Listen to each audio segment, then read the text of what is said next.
हाँ, ये सवाल सरकार ने ये जो नई शिक्षा नीति लाई है उसमें ये इस तरह का सवाल है कि स्टूडेंट जहाँ से भी होगा, चाहे वो नॉर्थ ईस्ट से हो, महाराष्ट्र से हो, गुजरात से हो, तो वो अपने लोकल लैंग्वेज में एजुकेशन ले सकता है। ये पहले भी था और अभी सरकार ने इसको एक तरह से कंपल्सन किया है। ये बहुत ही अच्छा है, लेकिन मेरा ये विचार है कि इस निर्णय के साथ साथ पहले जैसे हम लोग इंग्लिश मीडियम चलाते थे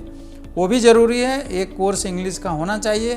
क्योंकि जैसे मान लीजिए कि स्कूल शिक्षा होने के बाद बच्चा अगर गुजरात से महाराष्ट्र माइग्रेट करता है या दिल्ली माइग्रेट करता है और वहाँ का एजुकेशन पैटर्न, हायर एजुकेशन का पैटर्न टोटल इंग्लिश मीडियम का है, तो उसको दिक्कत आती है। इसीलिए लोकल लैंग्वेज में एजुकेशन के साथ साथ इंग्लिश एक कंपल्सरी सब्जेक्ट भी होना चाहिए, उसकी पूरी शिक्षा देनी चाहिए,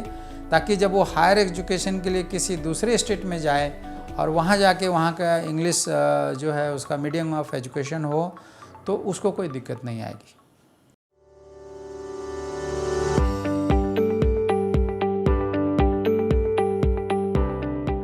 देखिए, ये एक बहुत अच्छा सवाल है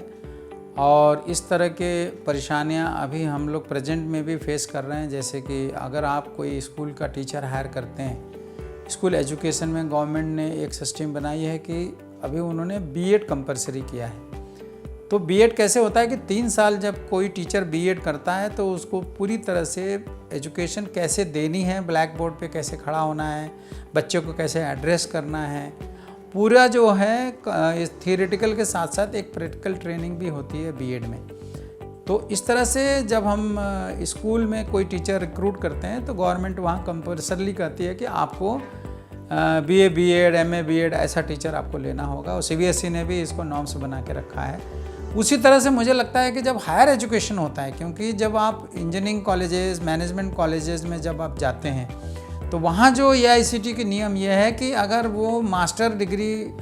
करने के बाद कोई भी आदमी जो है वहाँ असिस्टेंट प्रोफेसर बन सकता है। तो मैं बार बार इतने 22-25 वर्षों का जो मेरा जो अनुभव है उससे मैं ये हर बार गवर्नमेंट के इस डिसीजन के ऊपर मैं हमेशा बोलता था कि जिस तरह से स्कूल एजुकेशन में एक बेसिक टीचर की ट्रेनिंग आवश्यक है, उसी तरह से हायर एजुकेशन में भी टीचर की ट्रेनिंग बहुत ही आवश्यक है। और ये नहीं होने के कारण हम लोग देख रहे हैं कि हायर एजुकेशन में टीचिंग प्रोसेस उतनी अच्छी, उतनी क्वालिटी की नहीं हो पाती है, और बार बार ये कंप्लेन रहता है स्टूडेंट से कि टीचर अच्छा नहीं है या वो हमें अच्छा नहीं पढ़ा रहा है। उसका बेसिक प्रॉब्लम यही होता है कि वहाँ ट्रेनिंग नहीं दी गई है टीचर को, डायरेक्टली उसका मास्टर डिग्री देखने के बाद उसको रिक्रूट कर लिया गया है। तो इसमें सरकार को एक बहुत अच्छी ट्रेनिंग सिस्टम लानी चाहिए, ट्रेनिंग इंस्टीट्यूट सरकार खोलनी चाहिए, या कॉलेज और यूनिवर्सिटीज़ को एक कोर्स के रूप में देना चाहिए कि आप बेसिकली एक टीचर को ट्रेनिंग इंस्टीट्यूट करिए, उसका करिकुलम डिज़ाइन करिए, और उस टीचर को मिनिमम 1 से 1.5 साल 2 साल की डिग्री के बाद एक ट्रेनिंग की डिग्री करनी चाहिए, और that should be a practical training, it should not be theoretical training. और ट्रेनिंग के बाद ही टीचर को एज ए टीचर रिक्रूट करना चाहिए, तभी ये अच्छे रिजल्ट आएंगे।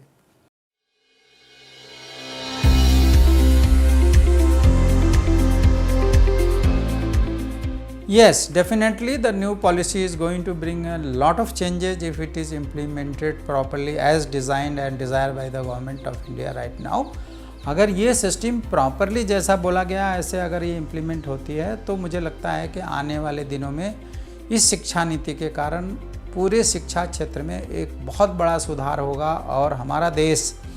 एट पार होगा जो दुनिया के दूसरे जो विकसित देश हैं जो शिक्षा के क्षेत्र में बहुत अच्छा काम कर रहे हैं। तो इस नीति को इम्प्लीमेंट होने के बाद हम एट पार उन देशों के बराबर होंगे और वर्ल्ड में हमारा भी बहुत बड़ा नाम होगा।